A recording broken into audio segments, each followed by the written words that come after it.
Well, hello everyone, and welcome to an exciting Slater forum where we will discuss the question, how can AI help optimize life science localization in a decentralized world? My name is Andrew Smart. I'm a co-founder and commercial director at Slater. I'm delighted to be your host today. Today, we will hear from three industry experts from SYSTRAN, Big Language Solutions, and MemoQ, all of whom have decades of experience.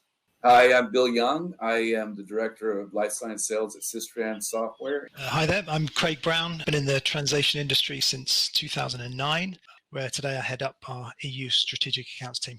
Bill, within the life science industry, where do you see decentralization and disconnection impacting these workflows? Centralization, well, for instance, DCT is in a centralized machine translation platform. They're going to reduce the protocol amendment filings. That's a big hurdle with patient safety, study design, site deletions, and personal deletions. All those things happen during a study, and all that can be reduced. And they're seeing about 27% reduction with a centralized platform, with DCT and MT platform. And then also for screening patients, you've got social media now. You can screen patients a lot better. Retention is a lot more hardened.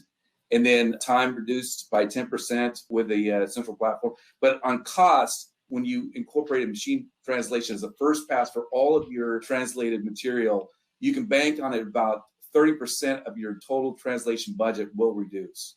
It's quite broad, isn't it? I think it was quite telling.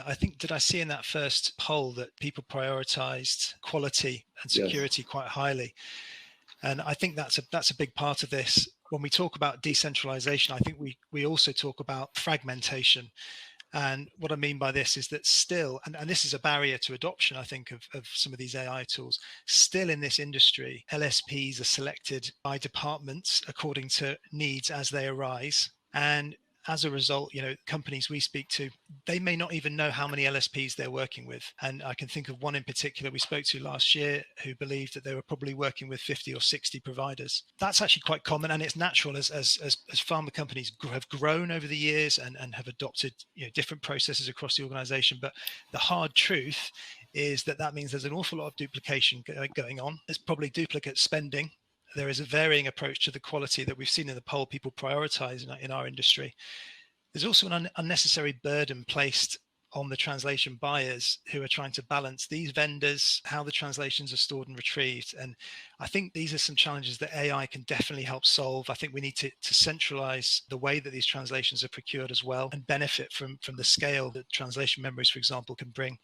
Can I just add one other thing? Yeah. So when you have a centralized MT platform, with whatever the company, like for instance, translation memory, term base, anything that's company specific will be fed into the machine. The machine then reads off that, encodes words into vectors, and makes the correlations to do the proper translation. That way you get a more solid, compliant translation. So when you do a first pass on your translation with a centralized MT hub, and any kind of patient facing will be refined or revised with human in the loop. So just to keep that in mind, that's kind of the basic core argument for machine translation.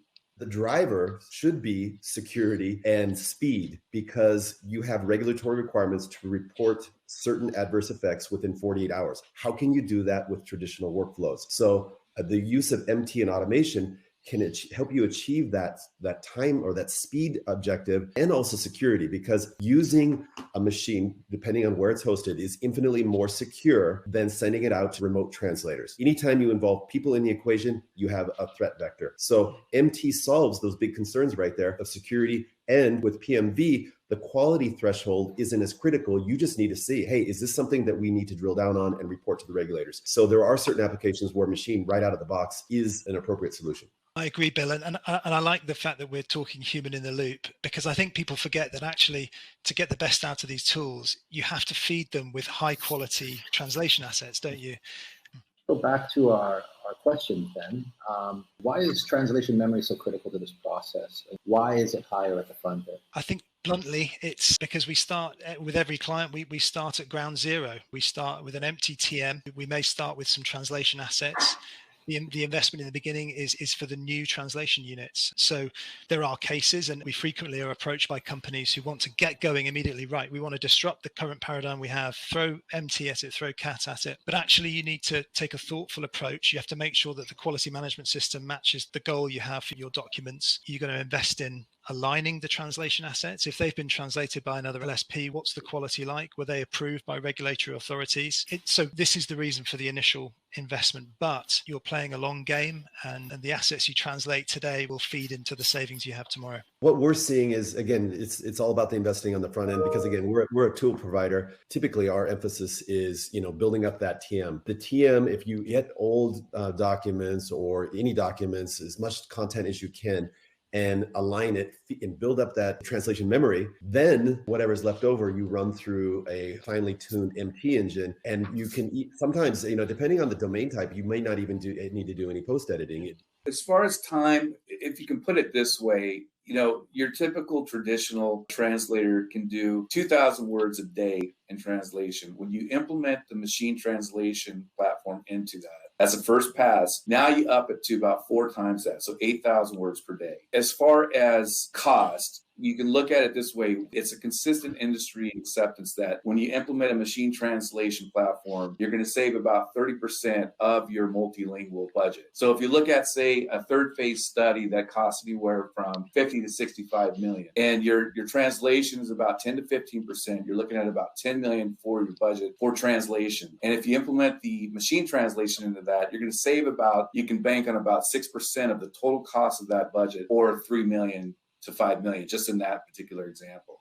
So I just want to give that, put that in perspective. I'd piggyback off the back of Bill's comment, and I'd say that this doesn't need to be a revolution at your organization, and I think sometimes, the aggregation of marginal gains, introducing this technology for appropriate document types at the right time is really efficient. You increase efficiency by 1% in many different areas, and you'll see overall the reduction in costs these guys have been mentioning. Yeah.